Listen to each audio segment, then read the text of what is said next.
안녕하십니까. 어쩌다 책입니다. 오늘 소개해드릴 책은 우리가 인생이라 부르는 것들입니다. 지은이 정대찬, 출판사는 인플루언스입니다. 그럼 책을 보겠습니다.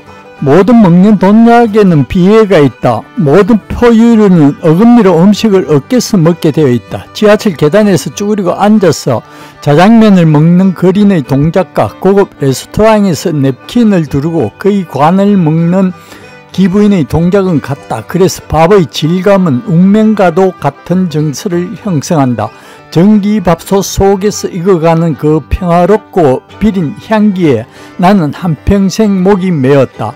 이 비애가 가족들을 한 울타리 안으로 불러 모으고 사람들을 거리로 내몰아 밥을 벌게 한다. 밥에는 대책이 없다. 한두 끼를 먹어서 되는 일이 아니라 죽는 날까지 때가 되면 반드시 먹어야 한다. 이것이 밥이다. 이것이 진절이 나는 밥이라는 것이다. 밥은 진절이 나고 밥 먹기는 넌들이 난다고.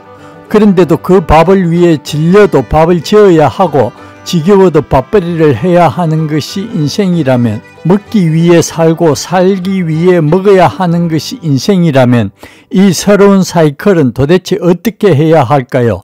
기문이 답합니다. 대책이 없다고.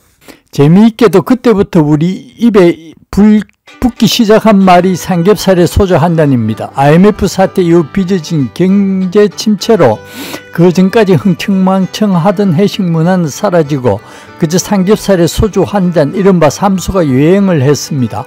고용 분할로 인해 삼소, 직장 해고된 사람들끼리 삼소, 해고되어 자영업자로 밀려나온 사람들이 또 만만해서 차린 게 삼소. 그래서 온 세상이 삼겹살 판이 되었습니다. 안도현 시인의 쓴 단 2줄짜리 시가 바로 그때 그 풍경을 잘 말해줍니다. 삼겹살에 손주 한 잔이 없다면, 이것마저 없다면. 이게 시의 전부입니다. 이 시의 제목은 퇴근길. 이 시는 제목부터 읽어야 제격입니다. 다시 읽어볼게요. 퇴근길. 삼겹살에 소주 한 잔 없다면. 그 다음이 중요해요. 이것마저 없다면. 그래요. 아무것도 없는 겁니다. 퇴근길이 희망이라고는 삼소뿐인 겁니다. 이것마저 없다면 그 시절 어떻게 버티며 살 수 있겠느냐는 탄식과 원망이 들려오지 않습니까? 우리가 삶을 버티는데 그렇게 많은 것이 필요하지 않습니다. 사실 이것마저 없다면 하는 그것 하나만 있어도 의외로 버텨지는 게 삶입니다. 사랑하는 사람, 나를 위로해 주는 가족만 있어도, 그리고 무엇보다도 희망이 있으면 우리는 버틸 수 있습니다. 비정규직이어도, 아직 취업을 못하거나 심지어 직장을 잃었어도 다시 일어설 수 있게 해주는 힘, 그 희망이 있다면 우리 삶은 견딜만 해집니다. 이것마저도 없다면 하며 지켰던 삼겹살에 소주 한 잔만으로도 당군 일의 최대 위기라던 그 환란을 이겨낸 게 우리들이지 않습니까?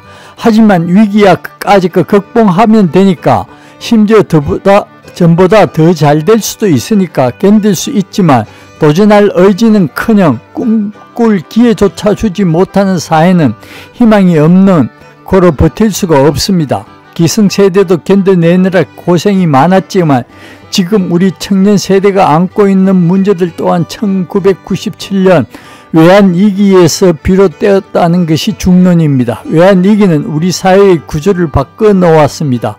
신자유주의 경쟁체제 하에서 사회의 모든 부면이 성공은커녕 생존을 위한 무한 경쟁 시스템으로 바뀌었고, 1990년대생들은 이 경쟁 논리를 체화하며 자라나 쉬지 않고 노력을 했음에도 불구하고 입시와 취업에서 공정한 보상을 받지 못했습니다. 더욱 공고해진 학력주의에 따라 더욱 치열하게 살아왔건만 열심히 공부하고 노력하면 그만한 보상을 받아온 이전 세대와 달리 고성장의 시대를 지나 저성장의 터널에 들어선 탓에 그런 보답이 불가했던 탓입니다. 그 사이 평생 직장의 개념은 사라지고 그 자리를 비정규직이 채우게 된 것이죠.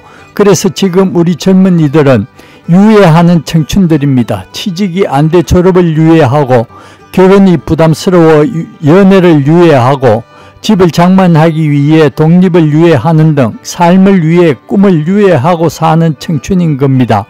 꿈을 이루기 위해 도전할 의지를 갖기보다 꿈을 접어서라도 안정된 삶을 사는 것이 꿈이 되어버린 세대.